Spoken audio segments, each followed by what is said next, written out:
Prior to Jordan, the endorsement business, particularly the basketball endorsement business, was pretty much team-oriented. Converse had Julius Erving, Magic Johnson, Larry Bird. All three of those guys wore the same shoe. They wore Converse shoes. Basketball shoes in America were sort of a closed business. Converse, which had the Chuck Taylors, the canvas and rubber shoes, they'd had the business for so long. There were no great endorsement deals. Converse simply gave the Celtics and other NBA teams, a lot of NBA teams had to pay for their shoes, but they simply gave them so that they would have shoes to wear and fans would see them and magazines would take their photographs, and it was a nice little business, but it wasn't a big money business. Converse had all of our players, but they were not too keen on marketing.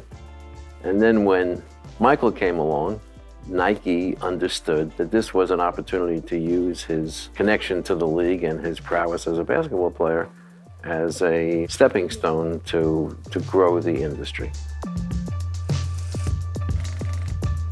There are obviously NBA players who had shoe contracts, but that was all relatively restrained. You know, a lot of them were for $9,000 or $10,000. Kareem was probably getting in the neighborhood of $100,000 a year. It wasn't seen as something where athletes were necessarily shaping culture the way shoes shape culture now. And so this idea that there's going to be this whole marketplace of athletes peddling shoes was just kind of unheard of and to some degree considered to be ridiculous. Pre-Jordan, it was, you know, here's our shoe, you're endorsing it, we'll pay you to do that, and that's basically where it ends. They would be in commercials, they would maybe get a shoe in their color, but it was nothing special. It's reinforced for me and me. Hey, maybe it was made for both of us. Must be magic. Now that's who this shoe was made for. The Converse Star Tech with the unique unisaddle designs. You had Larry Bird and Magic Johnson with Converse. You had Dr. J with Converse. I mean, Dr. J was the first superstar. Hey, hey, Dr. J. He was the first elevation of the sneaker game wearing Dr. J Converses. Are you a member of the human race? Hey, Dr. J, are you wearing magic shoes? He's wearing Converse, the shoes of the stars. But if you really want to look at it, the guy who changed the game was Clyde. Because he was the first coolest basketball player. He's the guy you wanted to be like. He's the guy you wanted to dress like.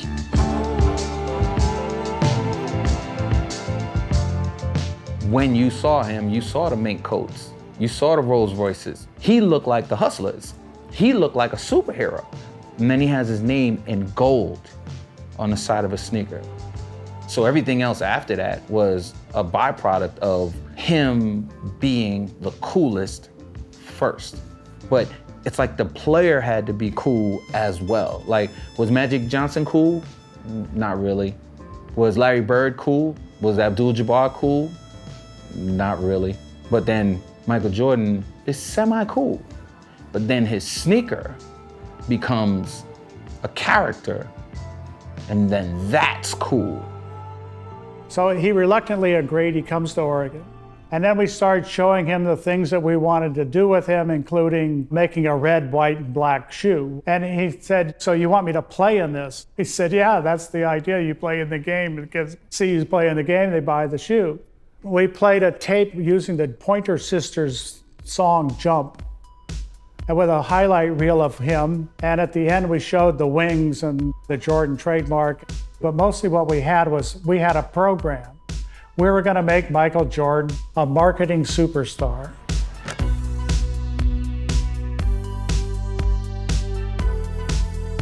He was impressed with the boldness of the idea.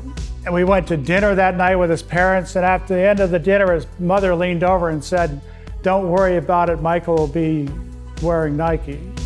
So the deal, it was a 5-year deal. Michael got a certain amount of guaranteed money over a 5-year period. On top of that, he got a very large annuity that would start paying him after he retired from basketball, over $1 million a year. And he obviously got royalties on the shoe. And it was a deal that actually, I believe, that we proposed to Michael, that they didn't propose to us. We proposed to Michael to sort of take the price down, how much cash we'd have to put out. I asked Nike what their expectations were, and their expectations were in the 5-year deal, by the end of year 3, they'd hoped to sell $3 million worth of shoes heading into year 4. That was their expectation. And they sold $126 million the first year. Where I think we made a mistake is we didn't put a cap on it, and we didn't say, okay, after so many thousands of pairs, the royalty rate goes down. The thinking was, look, if he sold that many shoes, great. As it turned out, that's what happened. They sold so many shoes, they didn't know what to do with it, and Michael made a lot of money.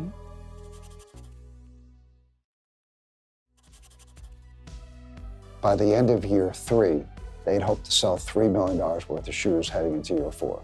That was their expectation. And they sold $126 million the first year. Where I think we made a mistake is we didn't put a cap on it, and we didn't say, okay, after so many thousands of pairs, the royalty rate goes down. The thinking was, look, if he sold that many shoes, great.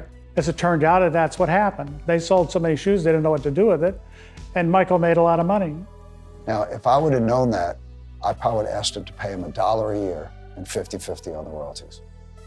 Now, had we done that, maybe they wouldn't have pushed the line. The most important aspect of his deal wasn't the money or the royalties.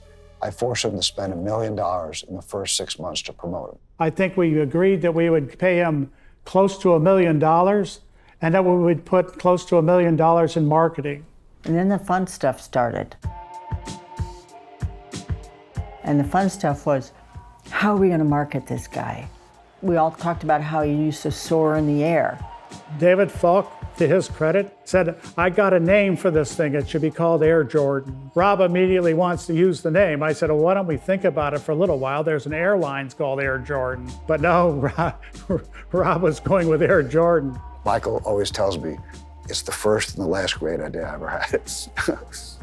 After that, I went and saw him in Washington, D.C. In that conversation, he told me that he didn't want to wear red, white, and black.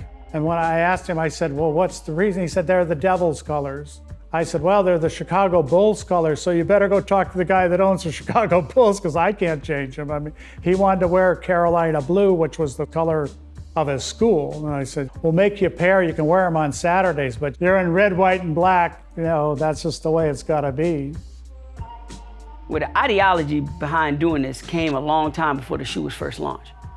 You know, these conversations of Jordan getting his own shoe came his rookie year, but they waited before they actually launched it. And the lead up to that was beautiful because what they did is put the shoes on Jordan so you could see him playing. You know, the buildup of that shoe before it released at retail was 5 or 6 months long, which was fairly unheard of back then. And I think the idea of a new shoe model being such a big deal and being such a big deal to people other than athletes was something really different. The first time he wore the shoes, he wore them in New York at an exhibition game, a preseason game. They're out doing their warm-up drills, and all of a sudden, there's a bunch of kids start gathering, and they're all pointing at his shoes. David Falk happens to be sitting in the arena, and he wants to know what all this is about, what's going on here. And they tell him, oh, Jordan's got on these crazy shoes, and sure enough, the shoes get banned. At that time, David Stern, who was head of the NBA, had a rule that only white footwear was allowed on the court. Stern saw these shoes and said, that's against the rules, you can't do it. The original Air Jordan was just a project that was kind of unprecedented in the way Nike worked. You know, they signed Jordan that summer and wanted to get a signature shoe on his foot in that first season, which really compressed the amount of time they had to get this shoe done. So in the meantime, he had to wear something else. And what he ended up wearing was the Nike Air Ship. And that was the shoe that originally drew the ire of the NBA and basically banning the shoe. We told Michael and Nike that whatever shoe he was wearing didn't conform, so would they please change it? And Rob said, so what are you going to do, fine him? He goes, yes, I'm going to fine him. And Rob said, go ahead and fine him. Nike will cover him. It became the shoe that was banned by the NBA with an implication that it was because it made Michael such a good basketball player. On September 15th, Nike created a revolutionary new basketball shoe. On October 18th, the NBA threw them out of the game. Fortunately, the NBA can't stop you from wearing them. Nike officials reacted with glee to this because that meant that if something is outlawed, it becomes very precious.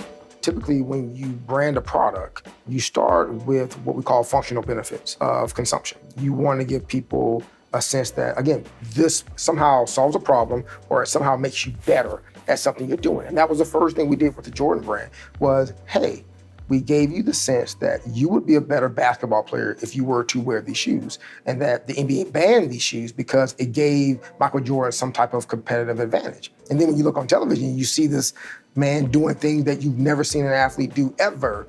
You believe in it. They gave Nike the best publicity ever when they banned the Air Jordan, which only made them hotter in the streets. There's no question that the fact that the shoes were banned helped to sell the shoes. Kids like that stuff, particularly the inner city kid, he loves that stuff. I'm wearing something I'm not supposed to be wearing. Perfect. Couldn't be better. And all of a sudden, overnight, it was just like everybody wanted them. They were being sold on the street corners for hundreds of dollars. The first time we showed Foot Locker, for example, which is the biggest retailer in America, they only wanted 5,000 pairs for all their stores. Within a week, they called and wanted 150,000 pairs. Nike! Competition is the name of the game at Foot Locker, with the biggest selection of big names ever assembled. So whether your game is serious or social, we'll find the right shoe for you. You know, you don't tell people not to do something because they want to do it, particularly that age group. And that just shows you the personality of the kid who's buying the shoe. He wanted to break the rules. The shoes were anti-establishment. You know what I'm saying? So the hood is anti-establishment. It's almost like it were made to be for each other.